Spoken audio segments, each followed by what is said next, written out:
आणि आता पाहूया टॉप 9 बातम्या महायुतीची रणनीती। पुढील 2 दिवसात मुंबईच्या जागा वाटपावर शिक्कामोर्तब होणार। तिढा असलेल्या जागांवर फडणवीस शिंदेंच्या बैठकीत चर्चा होणार। सूत्रांची माहिती। तर मुंबईत भाजप 150+ जागा लढवण्यावर ठाम।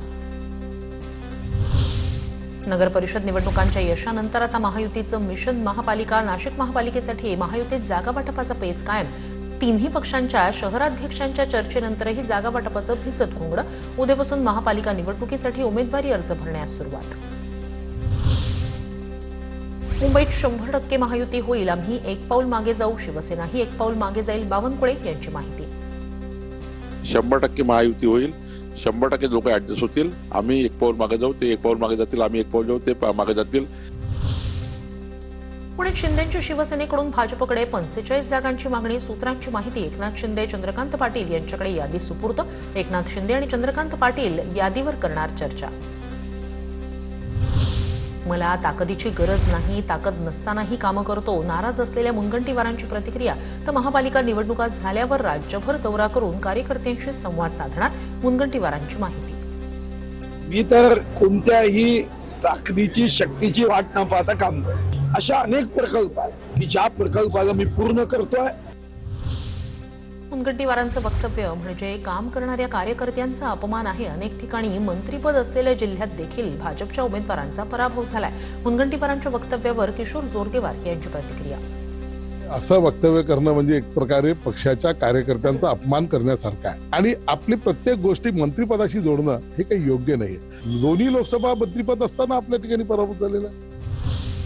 मुनगंटीवार भावनिक होऊन बोलले। केंद्रातील आणि राज्यातील नेते मुनगंटीवारांच्या पाठीशी। बावनकुळेंची प्रतिक्रिया।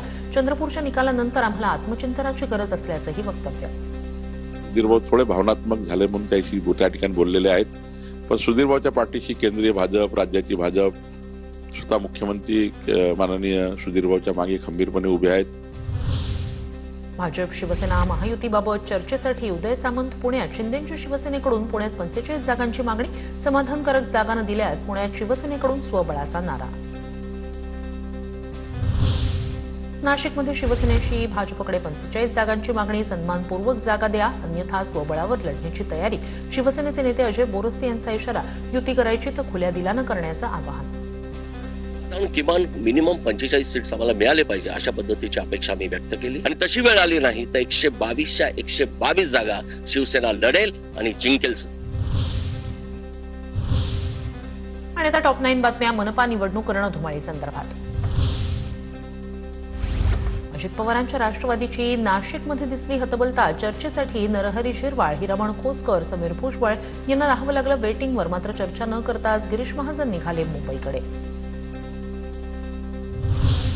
वसई विरार महापालिका निवडणुकीत बवियसोबत काँग्रेस, मनसे, शिवसेना युतीच्या जागा वाटपाचा तिढा कायम। हितेंद्र ठाकूरांकडून 30% जागा या पक्षांना देण्याबाबत नकार असल्याची अधिकृत सूत्रांची माहिती। जागा वाटपावरून युती आधीच बिघाडी होण्याची शक्यता। पुण्यात मनपा निवडणुकीआधी काँग्रेसला धक्का तर अजित पवारांच्या राष्ट्रवादीत इनकमिंग। काँग्रेसचे उपाध्यक्ष मुख्तार शेख आणि पुत्र विकार अहमद शेख यांचा राष्ट्रवादीत प्रवेश।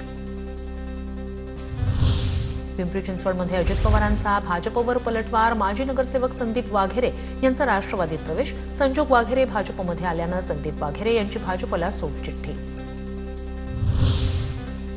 पालिका निवडणुकीसाठी मुंबई भाजपनं वेग वाढवला। मुंबईत भाजप पक्षाचा घरोघरी प्रचार सुरू करण्याचे पदाधिकाऱ्यांना आदेश। भाजपच्या 27 वेगवेगळ्या समित्या प्रचार सभांचं नियोजन करणार। नांदेड महानगरपालिकेसाठी भाजप शिवसेना युतीचा प्रस्ताव दिला। युती झाली नाही तर स्वतंत्र लढू। राष्ट्रवादीचे आमदार प्रताप पाटील चिखलीकर यांचा मित्रपक्षाला इशारा।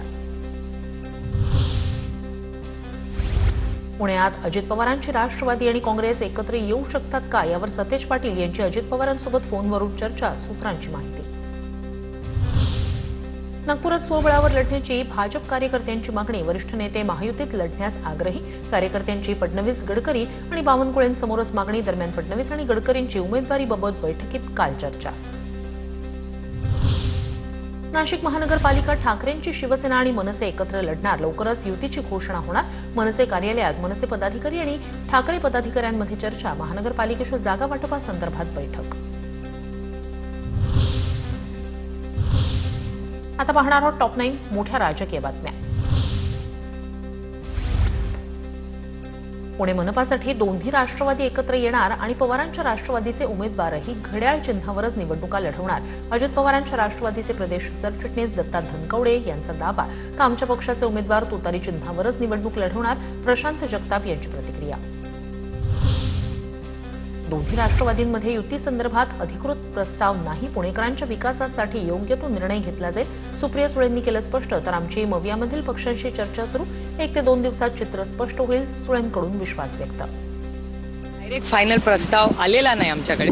तो आल्यानंतर स्थानिक लोकांच्या मनात जे काय असेल, कारण का हे लोकल इलेक्शन पुण्याच्या विकासासाठी हे जे काय होईल ते फक्त आणि फक्त पुणेकरांच्या विकासासाठी. कारण का पुणे भरत जाधव यांची राष्ट्रवादीच्या नवी मुंबई शहर जिल्हाध्यक्षपदी नियुक्ती. काल नवी मुंबईचे जिल्हाध्यक्ष नामदेव भगत यांचा एकनाथ शिंदेच्या सेनेत प्रवेश. रिक्त जागेवर जाधव यांची नियुक्ती. सदनिका लाटल्या प्रकरणात माणिकराव कोकाटे यांना सुप्रीम कोर्टाचा दिलासा. कोकाटेंच्या शिक्षेला स्थगिती. कोकाटेंची आमदारकी कायम राहणार. शिंदे सेनेचे नेते राहुल शेवाळे यांच्या पत्नीकडून वॉर्डमध्ये साड्या वाटल्याचा आरोप. कामिनी शेवाळे यांनी वाटलेल्या साड्या महिलांनी पेटवल्या. रायगडचं पालकमंत्रीपद शिवसेनेला मिळावं. मंत्री उदय सामंत यांचं वक्तव्य. याचा निर्णय लवकर घ्यावा. नवीन वर्षात हा प्रश्न सुटेल. सामंत यांनी व्यक्त केला विश्वास. रायगडचं पालकमंत्रीपद हे शिवसेनेला मिळालं पाहिजे असा आग्रह करणारा मी शिवसैनिक आहे आणि तो त्यांनी लवकरात लवकर घ्यावा ही तुमच्या मार्फत मी त्यांना विनंती करतो. भाजप उमेदवाराला स्वतःच्या तिकिटावर उभं करून काँग्रेसनं भाजपची बी टीम म्हणून काम केलं. काँग्रेसच्या नेत्यांवरही कसा विश्वास ठेवायचा हाही प्रश्नच आहे. रोहित पवारांची टीका. स्थानिक निवडणुकीत आतापर्यंत इतक्या चुकीच्या पद्धतीनं कारभार झाला नाही. या निवडणुकीत सरकारनं अनेक आमिषं दाखवली. खासदार निलेश लंकेंचा आरोप. तर धाक दाखवून सरकार निवडणुकीला सामोरं गेलं. लंकेंची टीका. नगरपालिका निवडणुका, नगर परिषदेच्या निवडणुकीमध्ये तुम्ही पाहिलं असाल, आतापर्यंत एवढ्या ग्रासरूटला एवढ्या चुकीच्या पद्धतीने कारभार कधी झाला नव्हता. अनेक ठिकाणी पैसे वाटप करताना पैसे वाटप करणारे पकडले. हे सगळे प्रकार राबून हे सरकार या ठिकाणी ह्या निवडणुकीला सामोरे गेलेले आहे. धनंजय मुंडे अमित शहा यांची भेट म्हणजे कावळा बसायला आणि फांदी तुटायला. मंत्रिपद देण्याचा अधिकार मुख्यमंत्र्यांचा. मुंडेंना आधीच सांगितलं आहे. अजित पवारांची मुंडे शहांच्या भेटीवर प्रतिक्रिया. तिथं कावळा उठायला फांदी तुटायला गाठ पडावी तशी पडलेली आहे. त्यावेळेस धनंजय मुंडे त्यांच्या 2 कामाच्या करता मलाही त्यांनी फोन करून सांगितलं